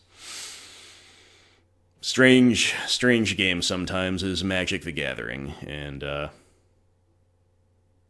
yeah, I mean, again, drawing literally anything besides non-fetch lands for so long. And they pitch a path? What's their other card? Maybe just another path. That would make sense. If it is, we're pretty dead, right?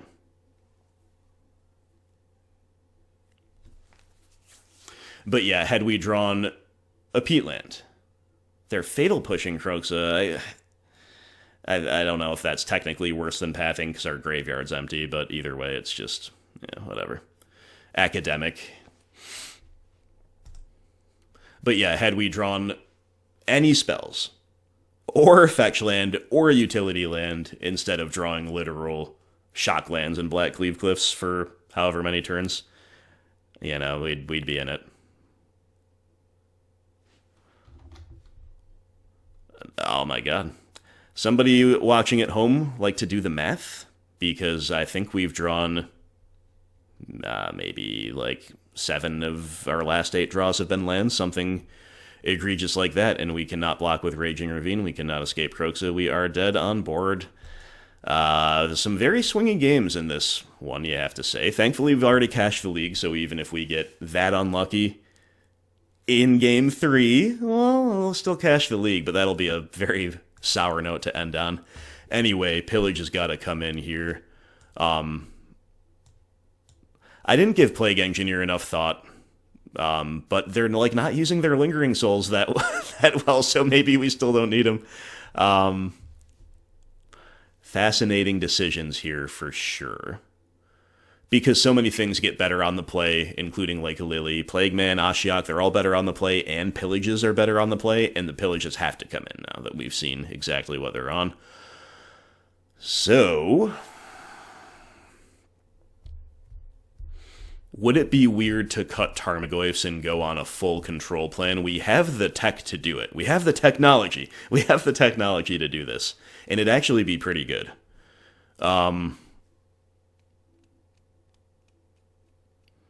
I might cut like 2 Goyfs.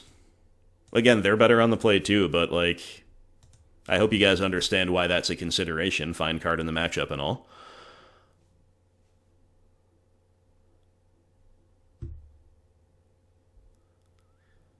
I might just like play with almost no discard effects. It should be hard to lose with this 60 on the play if we have anything resembling functionality in reasonable variance. Maybe Huntmaster is just a little too slow. I think it's a fine one. Or maybe it could replace a Bloodbraid. I'm not sure which is better.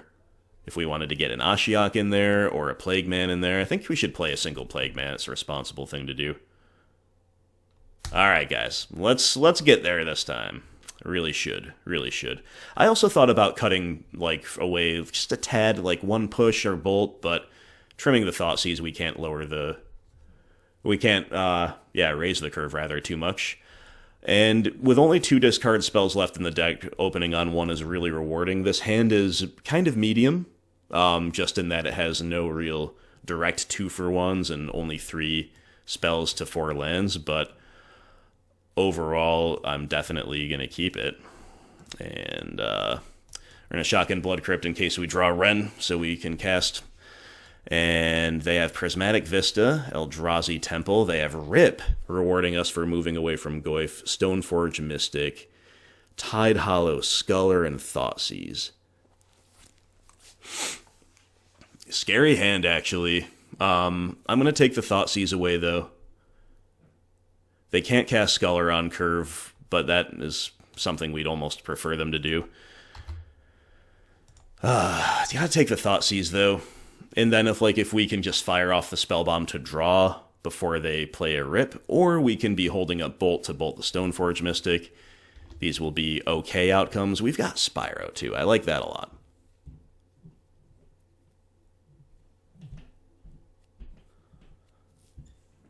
Alright, so am I cool fetching for Stomping Ground to bolt the Mystic, or Tomb to activate the Spellbomb? I'm not so cool with fetching Tomb to activate the Spellbomb, because then we don't have double red. So I think what I'm supposed to do is go get Stomping Ground right now and cast Spellbomb with it.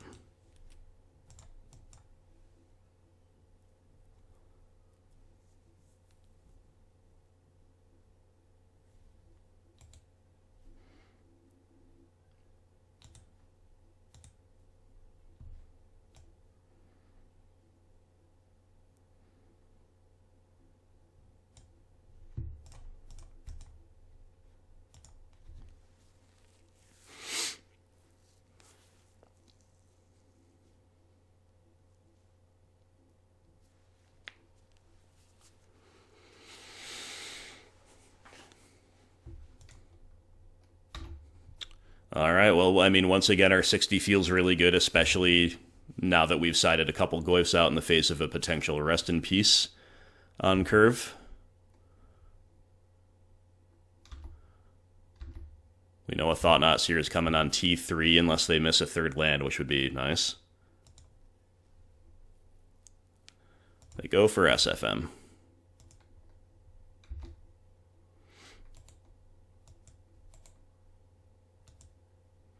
They go for Feast and Famine, and we'll fire off this bolt.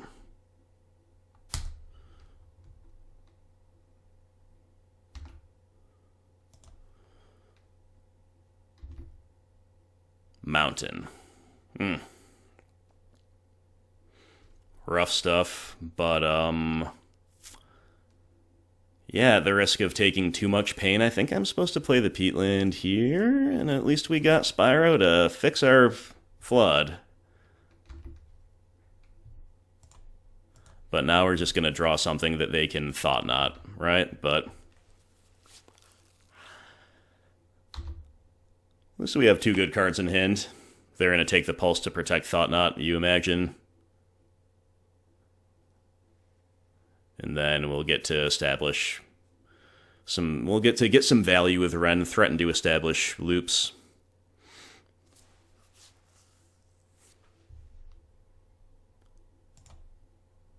They can beat the Wrenn before... Oh, they take the Wrenn? Okay. I'm very pleased with that outcome, not gonna lie. Okay, Pulse you. Tap the right colors first, but... And still intending to Pulse you.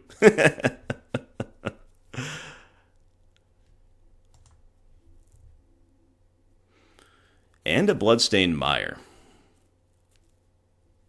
There is another basic swamp in the deck. If we want to be careful with our life total, we'll go get that to crack the Spellbomb. Nice.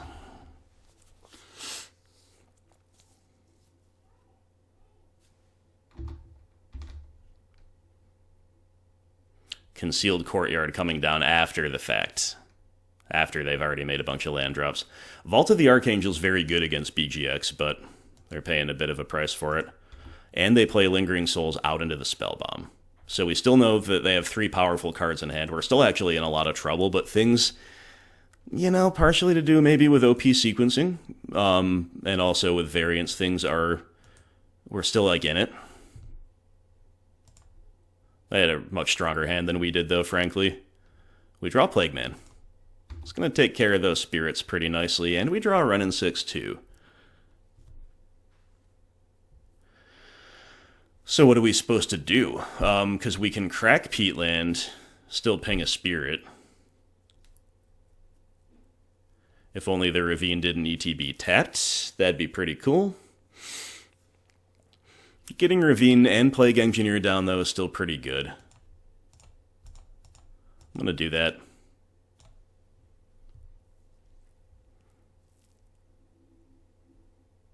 I think this helps us win the race a little bit better. And again, with Rest in Peace waiting in the wings, you know, it is tempting to pick up a land with Wrenn before that comes down, but at the same time, leaning too hard into Wrenn doesn't make that much sense. Okay, a fascinating game to close this out, no matter who ends up winning. If near Deadlands. Okay, well, they cannot activate it yet, because they don't have another black source. They just maybe took a point of damage unnecessarily, but not if they're going to cast a white spell to follow up, but I think they did because they're casting Feast and Famine. Alright, Feast and Famine's a problem. But Bloodbraid Elf solves a lot of problems. I don't think we have almost any bad hits. So let's spin the wheel, let's go! Into Goyf? Sure, that's actually a pretty bad hit. One of our 2 Goyfs. Really? Really? But alright. So, now we gotta figure out how to attack. My instinct is to put all the pressure on that we can, leaving them as dead as possible next turn. We know their hand is only Rest in Peace plus 1 unknown, but the Rest in Peace is really valuable here. On the other hand, if we leave Seasoned Pyromancer back, it can block the Sculler. I think we're supposed to attack and try to put lethal. Try to give them too many things to do. They could also, yeah. Yeah, we're attacking. Man, I wish we hit almost anything besides a Tarmogoyf, even like an Inquisition. Although I guess it would have been Thoughtseize, because we only have one other card in the deck. But like, imagine hitting anything great. Liliana, removal spells, any non-Goyf threat really would be okay too. Oof, man, this is tense. Okay, so they get to vomit their whole hand right now and then untap. Hope the last card in their hand isn't anything special, right? Or maybe they have to sit back.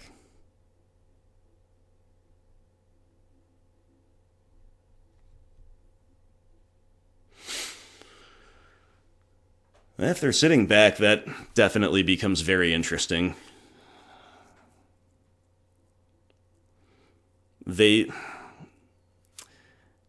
Just because they have, like, if near Deadlands and a relevant protection effect, it could become rough.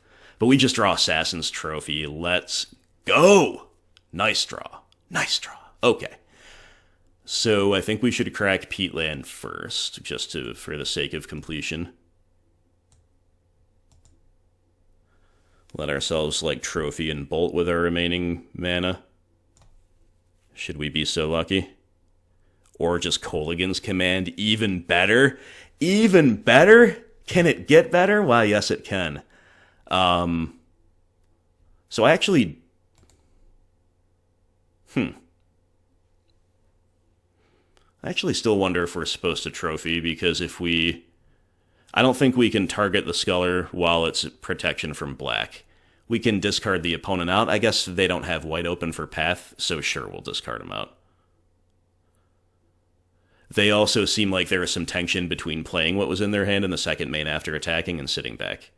Anyway, let's just discard, destroy target artifact, or should we shock them? Sorry to tank here at the end, but well, let's say we shock them, we put them to 5. We are forcing a trade. Alright, I'm going to shock.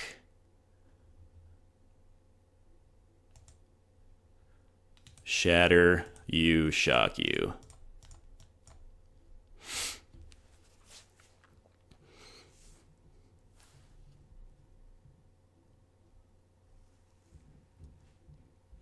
So now we're forcing the trade. We'll get to buy back Wrenn, which will help.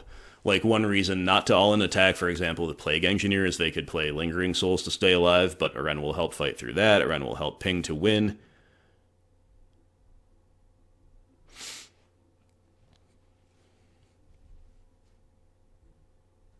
We even have Goyf now as a chump blocker.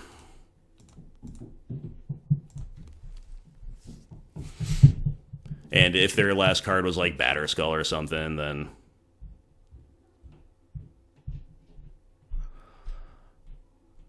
obviously we have trophy for that, but they'll just be dead anyway.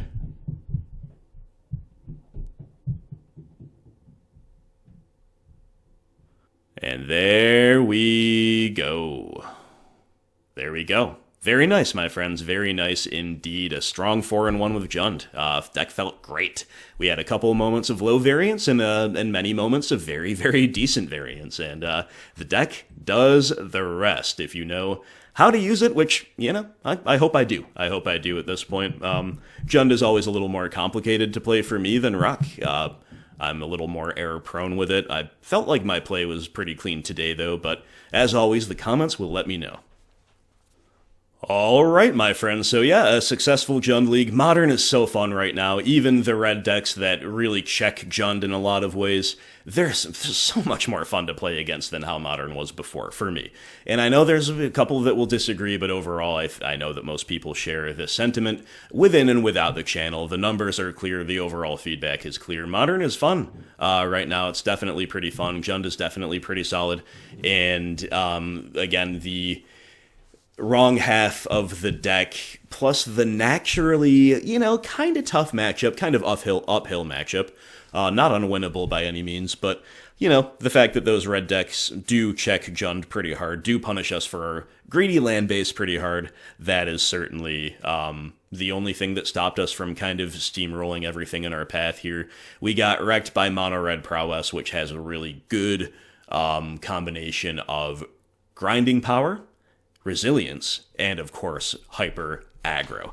Against Burn, I would argue that Burn is actually a tougher matchup than Mono Red Prowess, but we got 2-0'd by Prowess in round 1, and we actually squeaked one out against Burn. Part of that is because you're actually more rewarded for teching against red deck wins against Burn than you are against Prowess. Prowess already feels like they don't want to play against the Inquisition Fatal Push Lightning Bolt deck, right?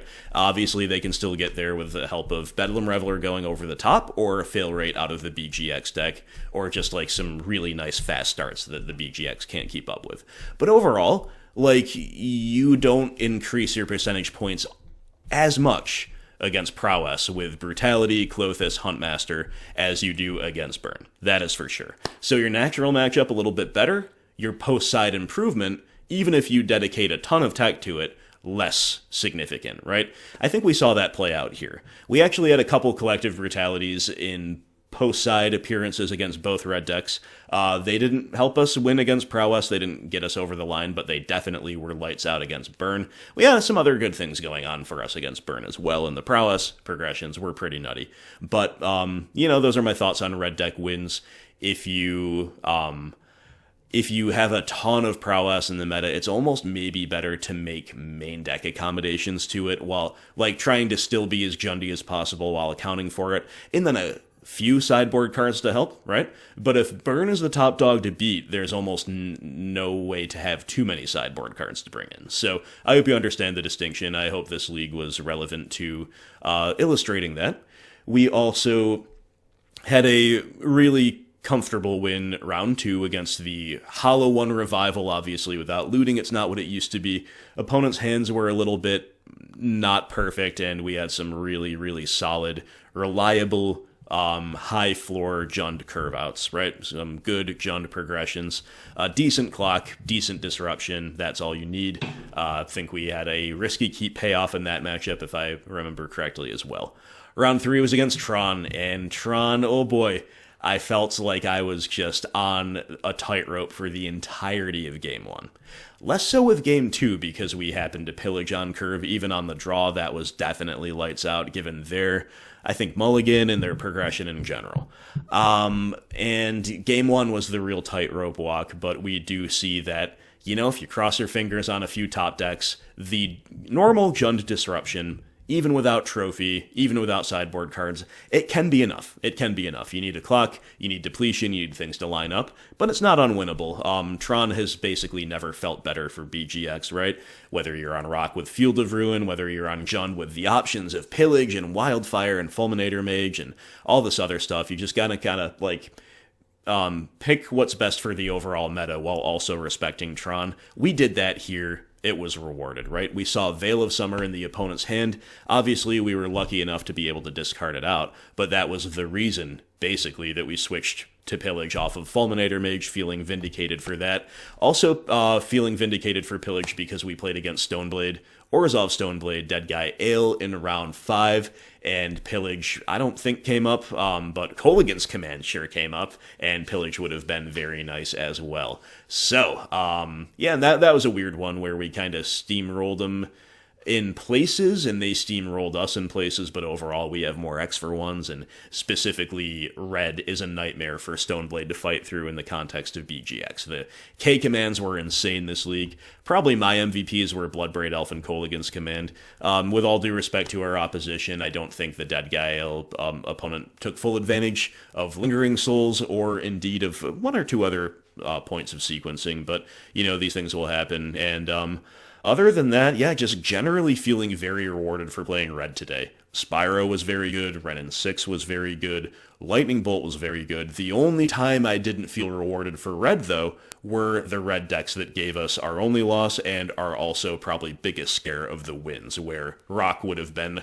way more comfortable. Like, you don't have those auto losses with Rock if you keep a balance 7. Like, you still might lose, but it's not an auto loss like our Game 1 against Burn was, for example. So, anyway, my friends, there you have it. James C. I hope you enjoyed this league, my friend. Thank you so much. James told me twice in DMs that, you know, no pressure, but I'm expecting a 5-0. Well, we lose round 1, so 5-0 goes out the window right away. But if we pretend that didn't happen, then I got you a 4-0. Is that sufficient, my friend? I hope so. This, like I said, it's only my second league playing since the bans, but from my Grim gameplay and from the 2 leagues I played, the first one was with Rock, and from observing the meta as I always do, from interacting with friends, Modern is back. Modern's really, really fun, and we showed that here. I hope you had fun watching, and I don't really have any changes, frankly, I'd make to this list. I think the 24 land count, even though I don't usually opt for it myself, I think that felt pretty good. We definitely flooded very, very, very badly once, and that was insane, and that sucked.